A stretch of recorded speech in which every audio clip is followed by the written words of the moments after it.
Alright mga parts, i-share ko lang sa inyo to. So ito, grabe kakapal to. May nabili siyang valve shim. Sobrang kapal ito. Yun. Ang taas ng clearance ito. Kahit 30 yung pillar mo, hindi siya dito dahil sira na nga itong cams. Marami ng kayod. Ayan o. Ayan. So kaya lumubog yung ano, clearance niya. So ito yung dati o. Ilang mm yan? Ito muna, itong bago. Ayan, caliper. 1.6 1.6 yan o 1.6, 1.7. Yan yung ano,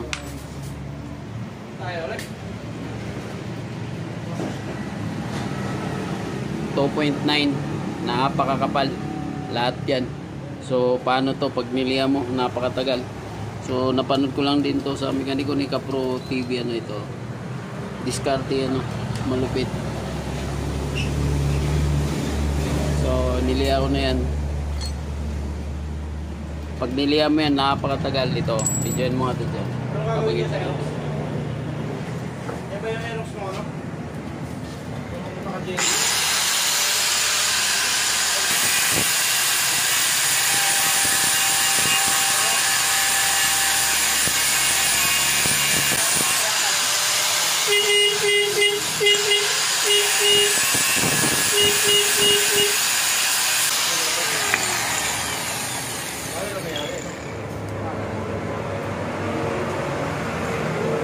Ayan. So pag nilihan yun, napakatagal dahil napakalaki. Ayan o, kapal pa rin o, kahit anong gawin. So mamaya babalitan ko kung paano clearance yan. 2010 yung ano natin clearance. Sinabi ko na yung 5,000, sabi tumingin niya may hali sa marating natin. Yeah. Kaya hindi ko alam. Alright, cut muna natin. Napakatas ng clearance ito, hindi makahigop ng gasto dahil sobrang luwang. Halos 35 ata.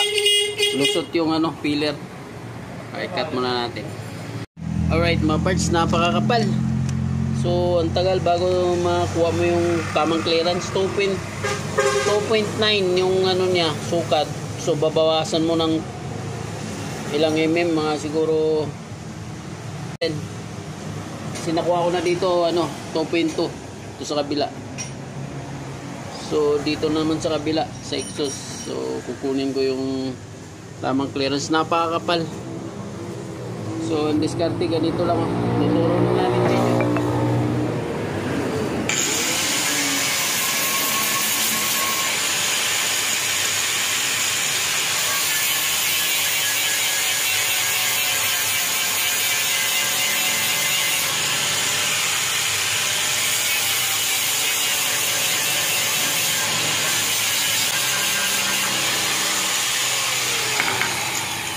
So ingat lang kayo mga parts. Ingat lang kayo dahil sobrang init. Napaso ako eh, ano. So ingat lang kayo. Sobrang init. Dahil may tubig. Ano. Shoko. Yeah. Sobrang ano, sakit to. Napulot ko kasi tumalsik siya. Pinulot. Minute. So sobrang init. So ayan, 2.9 kanina. Ayan, 2.4 na siya. Ayan, 2.4, 2. Something. Kaya kulang pa. Babawas pa tayo ng mga 2 mm. So 2.5 pa pala siya. Ayan. Babawas pa tayo ng 2 or para makuha natin yung tamang clearance ng filler. So ayan. Napakatagal.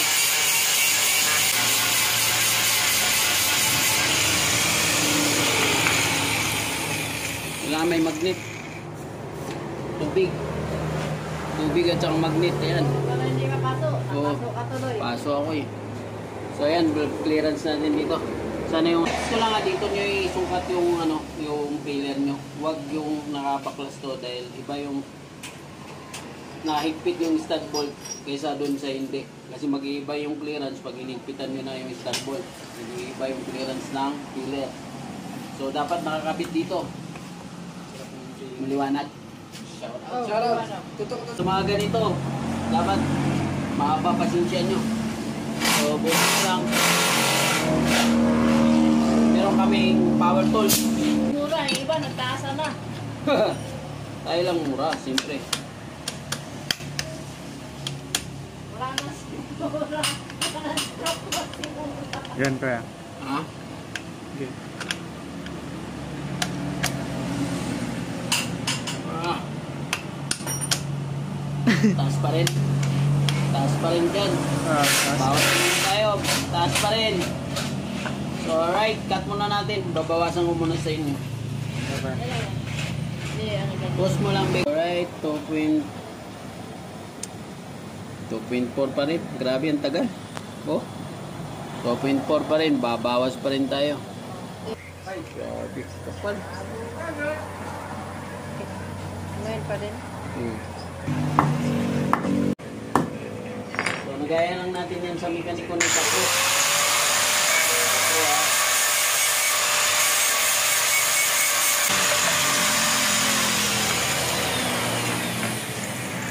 Tubig dapat, no? Para di mainitan. Okay, pilin natin. Caliper. Grabe, kapal pa.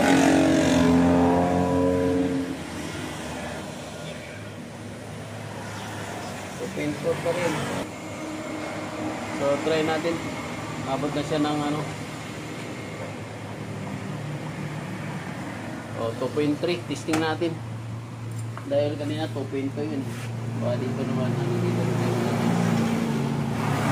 Dito. Bit mga Pinoy. Sige, lagay. Lagay dyan.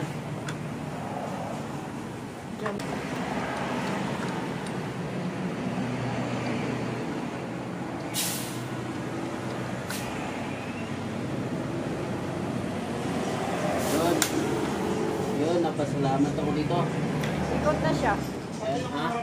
Ito, salamat ako dito para mabilis yung valve clearance. Good.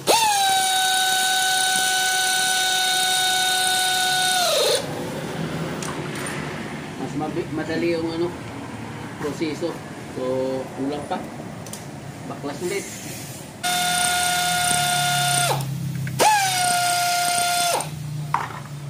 Nag-valve clearance. Tandaan nyo, pag nag-valve clearance kayo, dapat nakasalpak tong head. Kasi pag nakatanggal to, tapos valve clearance nyo, pag yung stud bolt, pag inigpitan nyo, mag-iiba na yung clearance. Ayan, nakasalpak siya dito sa makina. Yun, bawas na naman tayo. Napakakapal kasi yung nabili.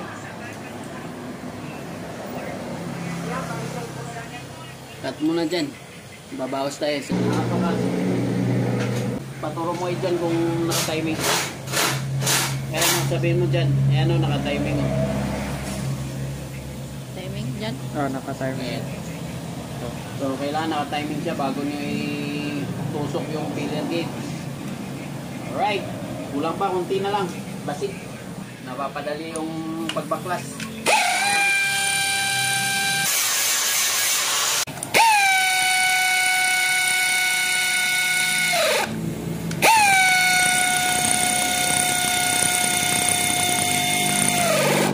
Napakadali lang. Yun. Filler natin. Lahat pumasok yung filler natin. Naka-timing dyan. Naka-timing na ko yan. Okay. Basit na lang. Kunti na lang dyan. So, alright. Okay na yan. So, sa intake naman. So, cut muna namin. Halos, ano, ilang mm? 2.9. Mga halos 7, ano? 8 mm na bawas. So, napakakapal. So, cut muna namin. Tapusin muna namin yung dalawa. Tapos, panda rin namin kung anong sitwasyon. parts. So ayan, tapos na siyang valve clearance siya. Kailangan siya, relax yung valve. Lalo na yung failure. So sakto na ito siya maganito. Tapos din sa kabila, ganun din. 20 mm to, 0.20. So good na to. So sa intake, may problema yung isa dito. Clearance na natin. So okay na yan, ganun lang ang pagtapos kung makakapal yung valve shim. Hindi nyo kaya lihain yun, ganun lang. Kuha kayong kahoy tapos grinder. So tansyahin nyo lang para sintro siya, ilapat nyo nung gusto yung pag-grind. So ang problema nito si DI. So ayan, ganap pa siya na si DI para dyan. All goods na to.